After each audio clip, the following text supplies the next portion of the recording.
एक हरियाणा, 80 से ज्यादा गैंगस्टर्स की गैंग, सैकड़ों खूंखार अपराधी, हर दिन 3 हत्याएं, 5 रेप और 11 अपहरण के मामले। व्यापारियों को धमकियां मिलना, शराब ठेकेदारों की हत्या करना और सेलिब्रिटीज को निशाना बनाना, साथ ही नेताओं को धमकी भरे फोन या फिर मैसेज आना। ये सब कुछ उसी हरियाणा में हो रहा है जो देश के सबसे ज्यादा असुरक्षित राज्यों की लिस्ट में शुमार है। वही हरियाणा जहां पिछले कुछ दिनों से लोग कुछ ज्यादा ही असुरक्षित महसूस कर रहे हैं, क्योंकि इसी हरियाणा में अपराध की ऐसी वारदातें हो रही हैं जो लोगों के जहन में डर पैदा कर रही हैं। ज्यादा नहीं, अगर पिछले एक हफ्ते की बात कर ली जाए तो इस एक हफ्ते में एक छात्रा की किडनैपिंग के बाद गैंग रेप का मामला सामने आ चुका है। दिन दहाड़े बाप बेटे के कत्ल की वारदात हो चुकी है। एक युवक की हत्या कर उसका शव झाड़ियों में फेंका जा चुका है। एक म्यूजिक कंपनी की ऑफिस पर 40 से 50 राउंड फायरिंग की गई है। इसके अलावा और भी कई ऐसी वारदातें हुई हैं जो हरियाणा को डरा रही हैं और देश में सबसे असुरक्षित प्रदेश बना रही हैं। हालांकि हरियाणा के नए कार्यवाहक डीजीपी अब गैंगस्टर्स को खुलेआम चुनौती और चेतावनी देते हुए नजर आ रहे हैं। वो तो यहां तक कह रहे हैं कि अगर मां का दूध पिया है तो टिक कर दिखाएं। लेकिन सवाल यह है कि क्या इन धमकियों से हरियाणा में अपराध और अपराधी रुक रहे हैं या फिर रुक जाएंगे? क्या हर दिन होती हत्या, लूट, डकैती और रेप की वारदातों पर ब्रेक लगेगा? सवाल बड़े हैं, इसलिए चर्चा भी विस्तार से करनी जरूरी हो जाती है। इसलिए आज की इस वीडियो में इन सभी सवालों के जवाब खोजने और हरियाणा में अपराध का ग्राफ बढ़ने के पीछे की कहानी को समझने की कोशिश होगी। साथ ही आपको बताएंगे कि प्रदेश में कानून व्यवस्था का दिवाला क्यों पिटता जा रहा है, क्यों सरकार अपराध पर ब्रेक नहीं लगा पा रही है। नमस्कार, आपके साथ में हूं प्रतिमा दत्ता। एक दिन पहले ही हरियाणा का करनाल जिला गोलियों की तड़तड़ाहट से गूंज उठा।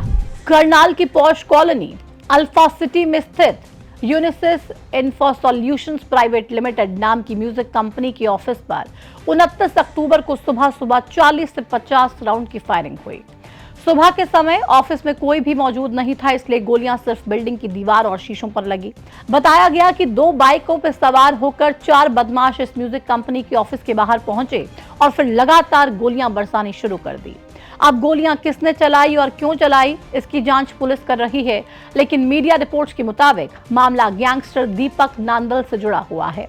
वही दीपक नांदल जिसने हरियाणवी सिंगर राहुल फाजिलपुरिया पर फायरिंग और दिल्ली के फाइनेंसर रोहित शौकीन की हत्या की जिम्मेदारी ली थी। बताया गया कि दीपक नांदल ने इस फायरिंग की वारदात के बाद सोशल मीडिया पर पोस्ट कर इसकी जिम्मेदारी भी ली। हालांकि इसकी पुष्टि अभी तक नहीं हुई है और ना ही पुलिस का कोई भी बयान अब तक इस केस में सामने आया है। वहीं म्यूजिक कंपनी के मालिक ने भी किसी तरीके की फिरौती या फिर धमकी मिलने से इनकार किया है, जिसके चलते पुलिस ने अज्ञात बदमाशों के खिलाफ केस दर्ज कर लिया है और जांच शुरू कर दी है। करनाल की इस घटना से एक दिन पहले हरियाणा के फरीदाबाद से एक नाबालिग लड़की के साथ गैंग रेप करने की वारदात सामने आई थी। लड़की के साथ गैंग रेप करने वाले आरोपियों ने पहले लड़की का अपहरण किया और फिर 10 घंटे तक उसे बंदी बनाकर रखा। इसी दौरान आरोपियों ने उसके साथ गैंग रेप भी किया। गैंग रेप की वारदात को अंजाम देने के बाद आरोपियों ने लड़की को बेसुध हालत में छोड़ दिया। जब लड़की अपने घर पहुंची तो उसने परिवार को आपबीती बताई और फिर पुलिस में केस दर्ज किया गया। जो आरोपी है वो गोरा गांव का रहने वाला है, मक्का में, और ये क्योंकि ट्रक ड्राइवर का काम करता है तो एज ए ड्राइवर एक आध बार इसके जो फादर वगैरह हैं वो उस ट्रक में आए हैं उसके साथ, तो इसका नंबर सेव है। इन वारदातों के अलावा हरियाणा के सोनीपत में एक बाप बेटे का दिन दहाड़े कत्ल करने का मामला सामने आया था। गुरुग्राम में एक युवक की हत्या कर उसे झाड़ियों में फेंका जा चुका था। फरीदाबाद में ही एक बीमा एजेंट का कत्ल हुआ। पानीपत में 26 अक्टूबर को एक शराब ठेकेदार को चाकू मारकर उसकी हत्या कर दी गई। पानीपत में ही फतेहाबाद के एक युवक को लाठी डंडों से पीट कर मौत के घाट उतार दिया गया। ये जितनी भी वारदातें हमने आपको बताई, ये सब कुछ एक हफ्ते के अंदर हुआ है, वो भी सिर्फ 5 जिलों में। अब सोचिए कि जब 5 जिलों में ही हालात ऐसे हैं तो फिर बाकी जिलों का हाल क्या होगा।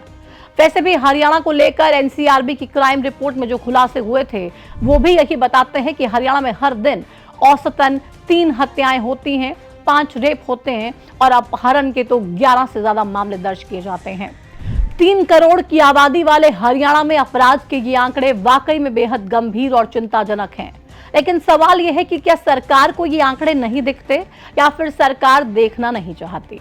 विपक्ष की ओर से भी बार बार कानून व्यवस्था का मुद्दा प्रमुखता से उठाया जाता है।